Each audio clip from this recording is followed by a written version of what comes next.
બનાવીશું એકદમ ટેસ્ટી અને ઈઝી રીતના મોમોસ રેસીપી। તો આજે આપણે મોમોસ બનાવવાના છીએ। બહાર તો તમે ખાતા જશો, પણ આજે આપણે ઘરે મોમોસ બનાવીશું। એના માટે આપણે મેંદો લીધેલો છે, એક મોટી વાટકી જેટલો। એની અંદર આપણે તેલ એડ કરીશું થોડું, સાથે સ્વાદ અનુસાર આપણે મીઠું લઈ લઈશું। બધું મિક્સ કરી દઈએ સારી રીતના। હવે આપણે જેમ પૂરીનો લોટ બાંધીએ છીએ તેવી રીતના આપણે આ લોટ બાંધવાનો છે।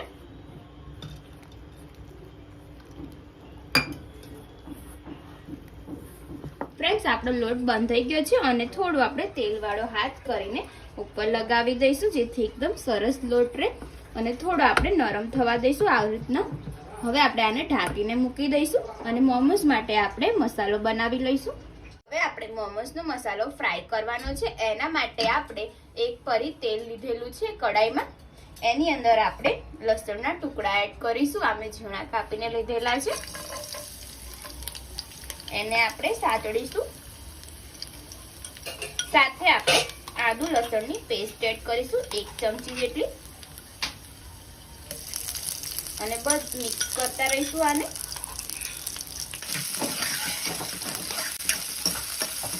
આપણે આને ફ્રાય કરીશું। એકદમ મસાલો આપણો સરસ ટેસ્ટી બનશે આના લીધે। જો તમને આદુ ના પસંદ હોય તો ના નાખો તો પણ ચાલે। આપણે એકદમ ઈઝી રીતે બનાવવાના છીએ।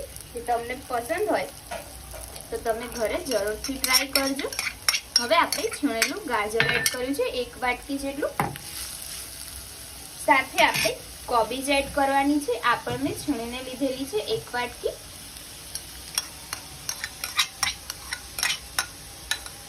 તમને ડુંગળી પસંદ હોય તો તમે નાખી શકો છો। અહીંયા હું કેપ્સિકમ મરચું એડ કરું છું, આ પણ આપણે છીણીને લીધેલું છે। સારી રીતના આપણે મિક્સ કરીશું।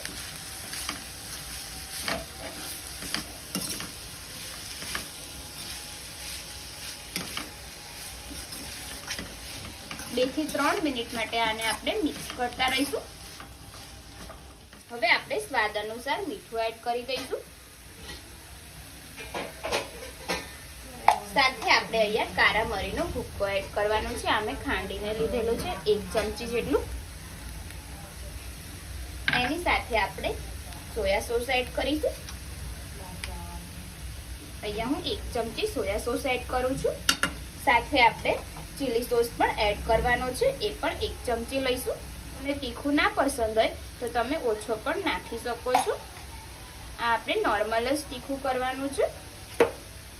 હવે બધું આપણે સારી રીતના મિક્સ કરીશું અને થોડું આપણે શેઝવાન ચટણી જે હોય છે તે એડ કરીશું, એ આપણે અડધી ચમચી જ લેવાની છે।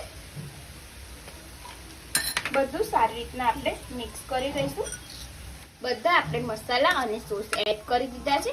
હવે આપણે આને એકદમ સરસ રીતે શેકાવા દઈશું 5 મિનિટ માટે, એટલે એકદમ આપણો મસાલો પરફેક્ટ રેડી થઈ જાય। જો તમે આવી રીતના મસાલો બનાવશો તો એકદમ મોમોસ ટેસ્ટી લાગશે। મોમોસ માટેનું સ્ટફિંગ એકદમ રેડી થઈ ગયું છે। હવે આપણે ગેસ બંધ કરી દઈશું અને મોમોસ બનાવી લઈશું। આપણો લોટ પણ એકદમ સરસ થઈ ગયો છે, પરફેક્ટ। હવે આપણે મેં આના 2 ભાગ કરી લીધા છે અને આપણે નાના નાના એક સાઈઝના કટકા કરી લઈશું, જેથી મોમોસ એક જ સાઈઝના બને।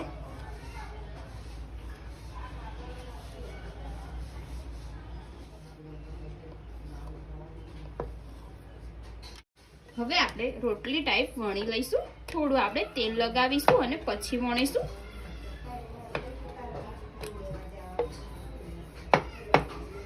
જેમ આપણે પૂરી બનાવીએ તેટલી સાઈઝ રાખવાની છે। હવે આપણે વચ્ચે મસાલો ભરી દઈશું। જે આપણું સ્ટફિંગ છે એ આપણે 1 ચમચી મૂકીશું।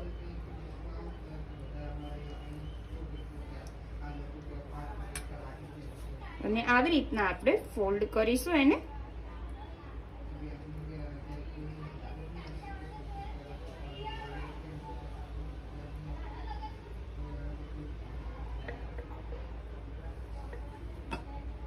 આવી રીતના આપણે બધા મોમોસ બનાવી લઈશું।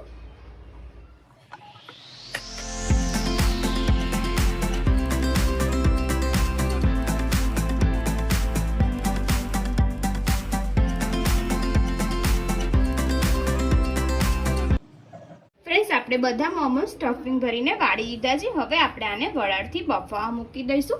એની માટે આપણે કડાઈમાં પાણી મૂકેલું છે અડધો ગ્લાસ જેટલું, અને આ જે આપણી ડીશ છે તે મૂકી દઈશું અને ઢાંકીને આપણે એને વરાળથી 15 મિનિટ માટે બફાવા દઈશું. પણ આપણે ગેસ એકદમ ધીમો રાખવાનો છે, વરાળ બહાર ના નીકળે તે રીતના આપણે મૂકી દઈશું. જો તમારી જોડે ઢોકળી હોય તો તમે એમાં પણ રાખી શકો છો.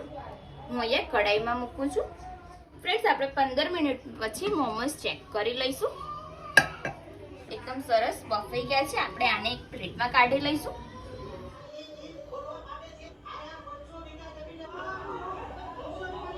ફ્રેન્ડ્સ, આપણા ટેસ્ટી મોમોસ રેડી થઈ ગયા છે. એકદમ આપણે ઈઝી રીતના બનાવ્યા છે. જો તમે ઘરે જરૂરથી ટ્રાય કરજો અને તમને મારી રેસીપી પસંદ આવી હોય તો વિડીયોને લાઈક કરજો, શેર કરજો અને સબસ્ક્રાઈબ કરવાનું ના ભૂલતા ચેનલને. તો ચાલો મળીએ આપણે એક આવી જ નવી રેસીપી સાથે. જય માતાજી, જય શ્રી કૃષ્ણ.